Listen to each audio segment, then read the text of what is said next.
Olá! Hoje a gente vai mergulhar num tema do processo civil que pode parecer bem complexo à primeira vista, mas que é, na verdade, uma ferramenta jurídica fascinante e muito poderosa: a oposição.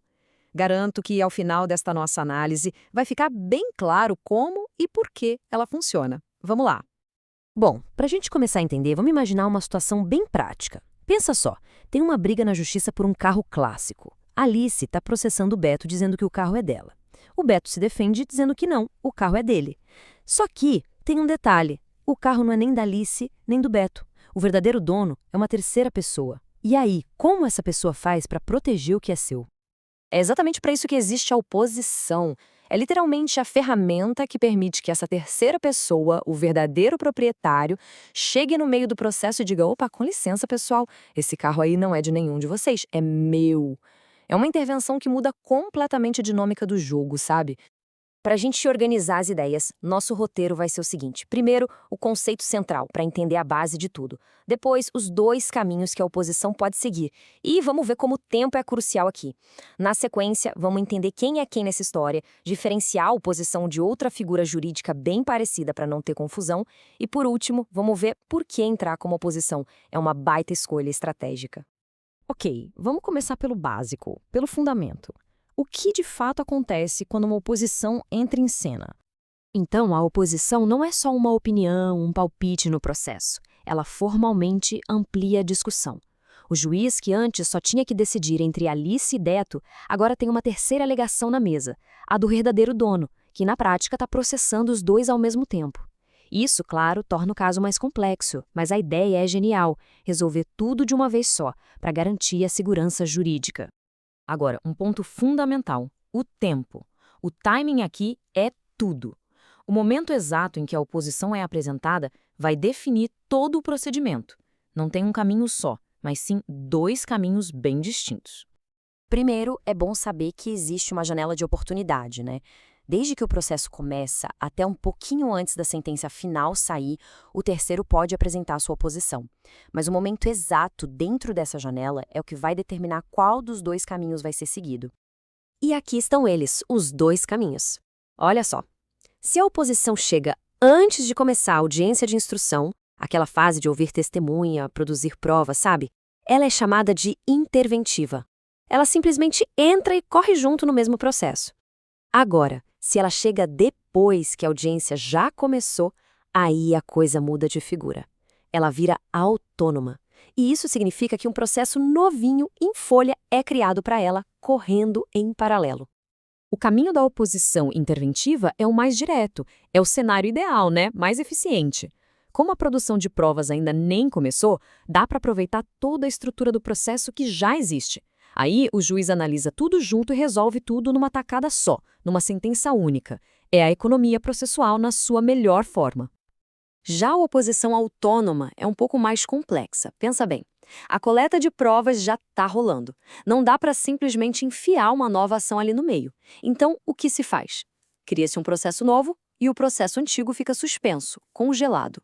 E por que isso? Para evitar o pior dos pesadelos, decisões conflitantes sobre o mesmo bem. A meta, no fim, ainda é tentar julgar os dois juntos. Mas, ó, um detalhe crucial aqui. Essa suspensão do processo original não é para sempre. A lei é clara, tem um limite máximo de 1 ano. Isso é um jeito de equilibrar as coisas, sabe? De um lado, a gente busca uma decisão única e coerente. Do outro, as partes originais têm o direito de ter seu caso julgado num tempo razoável. Se esse prazo de 1 ano estourar, paciência. O juiz julga o primeiro processo e depois a oposição segue seu rumo. Certo. Agora vamos focar em quem são as pessoas envolvidas nesse rolo todo e na estrutura bem peculiar dessa reivindicação. A terminologia aqui é bem específica e ajuda a gente a entender. A pessoa que entra com a ação, o terceiro, é chamado de oponente. E as partes que já estavam brigando, o autor e o réu, ganham um novo nome. Juntos, eles são os opostos. Isso nos leva a um conceito muito legal: a ação bifronte. Bifronte quer dizer literalmente de duas frentes. É porque o oponente não escolhe um lado para atacar, ele ataca os dois ao mesmo tempo. A alegação dele é contra o autor e contra o réu. E isso gera uma situação jurídica, vamos dizer, bem anômala. O autor e o réu, que antes eram inimigos mortais no processo, de repente são forçados a ficar do mesmo lado. Eles se tornam, na prática, aliados para se defenderem juntos contra a reivindicação do oponente. É uma virada de mesa bem interessante, né? Justamente por causa dessa estrutura, o julgamento tem que ser unitário para os opostos. E faz todo sentido. A decisão do juiz tem que ser a mesma para os dois. Afinal, o carro, no nosso exemplo, não pode ser do oponente em relação a Alice, mas não ser do oponente em relação ao Beto. A solução tem que ser única e coerente para todo mundo. Certo. Agora vamos para um ponto que costuma gerar muita confusão. A oposição pode parecer, num primeiro momento, com outra ferramenta jurídica, os embargos de terceiro. Mas, na verdade, eles são bem diferentes. A pergunta é super natural. Se um terceiro quer proteger seu bem de um processo que não é dele, a ferramenta não seria os embargos? A resposta é depende. Depende do que exatamente se está discutindo. Então, a diferença crucial está aqui, olha só. Na oposição, a briga é pela propriedade em si.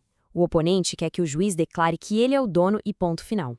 Já nos embargos, a briga é contra um ato específico, como uma penhora que caiu sobre o bem.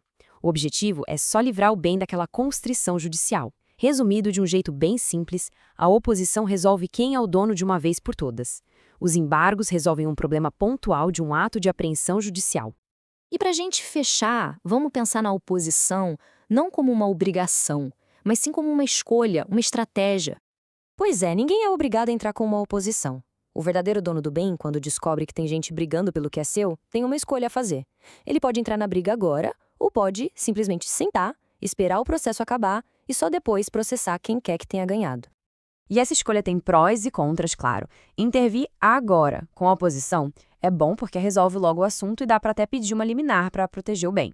O lado ruim, se perder, a decisão vale contra ele. Já esperar para processar depois tem a vantagem de não se submeter à decisão daquele processo. Mas o risco é enorme. No final das contas, o bem pode ter sumido, sido vendido ou até destruído. É um verdadeiro cálculo de risco e benefício. A dinâmica também muda dependendo de como os opostos reagem. Se uma das partes originais reconhece o direito do oponente, o conflito se simplifica.